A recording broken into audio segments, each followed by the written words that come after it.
আমাদের জাতীয় পার্টি দুটো ছেলে মারা গেছে এখানে রংপুরে আন্দোলন করতে গিয়ে, ছাত্র সমাজের ব্যানার নিয়ে আন্দোলন করছে। 2024-এর 1 জুলাই কোটা সংস্কারের জন্য ছাত্রদের যে আন্দোলন,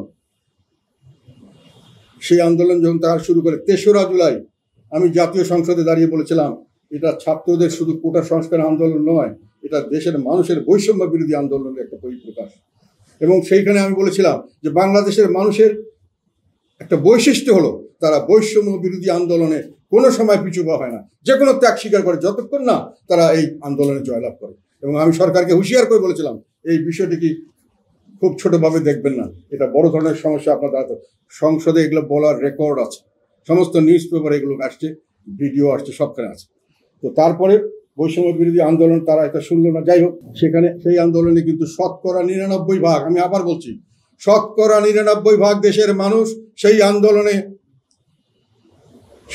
অংশগ্রহণ করেছিল, প্রত্যক্ষ বা পরোক্ষভাবে। শুধু আওয়ামী লীগের যারা খুব একেবারে আওয়ামী লীগের সঙ্গে ওতপ্রোতভাবে জড়িত তাদের কর্মী বাহিনী ছাড়া বেশিরভাগ আওয়ামী লীগের অনেক লোককে আমি দেখেছি, তারা ওই সরকারের পরিবর্তন তারাও আশা করছিল যে একটা ভালো নির্বাচন হোক, ভালো সরকার। এখানে অনেকে বলছে হাইব্রিড নেতারা এসে গেছে, অনেকে বলে ব্যবসায়ীরা দলটাকে নষ্ট করেছে, আমরা এই সরকারের পরিবর্তন চাই। সবাই একমত হয়েছিল যে একটা ভালো নির্বাচন হোক, নির্বাচনের মাধ্যমে একটা ভালো সরকার আসুক, সেই সরকারের আন্ডারে আমরা দেশটাকে ভালোভাবে নিয়ে যাই, সবাই আমরা বৈষম্য মুক্ত একটা সমাজ তৈরি করি।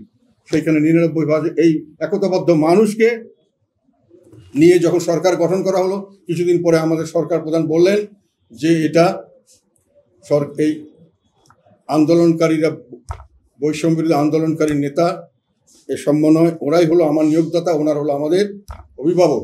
এক্সট্রিম মশার কয়েল প্ল্যান্ট ফাইবার দিয়ে তৈরি, ডেঙ্গু চিকুনগুনিয়া বাহি সহ যে কোনো মশার বিরুদ্ধে দেয় এক্সট্রিম সুরক্ষা। এবং এই সম্পূর্ণ স্বতঃস্ফূর্ত আন্দোলন নয়, এটা মেটিকুলাসলি ডিজাইন একটা আন্দোলন হয়েছে।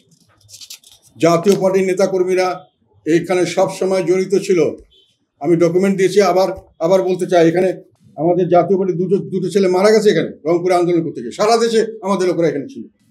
একজনের নাম হলো মহানগর জাতীয় পার্টির 23 নম্বর ওয়ার্ড নেতা মেরাজুল ইসলাম, জাতীয় মোটর শ্রমিক পার্টির রংপুর মহানগর কার্যনির্বাহী সদস্য মানিক মিয়া শাহাদাত বরণ করেন। আমি এগুলো ডকুমেন্ট সহ দিয়েছি সবাইকে, সরকারকে দিয়েছি, সমস্ত যারা সাংবাদিকদেরকে দিয়েছি। আর এটার মধ্যে আর একটা হলো আমাদের 4 জন অ্যারেস্টেড ছিল রংপুরে শুধু। সেখানে হলো 21 জুলাই 2024 রংপুর জেলা ছাত্র সমাজের সদস্য সচিব মোহাম্মদ আরিফ আলী, রংপুর মহানগর যুব সংগঠনের সভাপতি মোহাম্মদ ইউসুফ আলী গ্রেপ্তার হয়ে কারাবরণ করেন। 23 জুলাই রংপুর মহানগর জাতীয় ছাত্র সমাজের সাধারণ সম্পাদক আলমগীর হোসেন জসিম ও রংপুর মহানগর মোটর শ্রমিক সাংগঠনিক সম্পাদক মোহাম্মদ সমাজ গ্রেপ্তার হয়ে কারাবরণ করেন। কাজে আমরা এটার মধ্যে সর্বাত্মকভাবে এই আন্দোলনের সঙ্গে ছিলাম।